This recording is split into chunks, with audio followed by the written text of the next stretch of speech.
नमस्कार दोस्तों, ज्ञान गंगा में आपका स्वागत है। आज का टॉपिक है त्रिकोणमिति। त्रिकोणमिति स्टार्ट करने से पहले हम लोग समझते हैं समकोण त्रिभुज क्या होता है। ए बी सी एक समकोण त्रिभुज कहलाता है यदि उसका एक कोण 90 अंश हो और शेष दो कोण न्यून कोण हो। कोण अगर ए की बात करते हैं तो उसकी सामने वाली भुजा को लंब और उससे संलग्न भुजा को आधार कहते हैं। यदि हम कोण सी की बात करेंगे तो कोण सी के सामने वाली भुजा को लंब कहेंगे और उससे संलग्न भुजा को आधार कहेंगे। यानी कि समकोण त्रिभुज में कर्ण का स्क्वायर बराबर होता है लंब का स्क्वायर धन आधार का स्क्वायर। अब हम आते हैं त्रिकोणमिति अनुपात पर। किसी समकोण त्रिभुज ए बी सी में त्रिभुज की भुजाओं और कोणों के बीच के संबंध को त्रिकोणमिति अनुपात कहते हैं। यानी अब कोण ए के लिए हम देखते हैं, कोण ए का साइन, यानी कि इसको हम साइन ए भी बोल सकते हैं।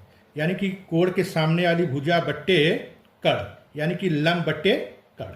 इस तरह कोण ए का कोसाइन क्या होगा? कोसाइन को हम काश ए भी बोलते हैं, यानी कि संलग्न भुजा आधार बट्टे कर्ण, यानी कि आधार बट्टे कर्ण। और कोण ए का टेंजेंट, इसको टैन ए भी बोलते हैं। टैन ए बराबर B C upon A B, यानी कि लंब बट्टे आधार।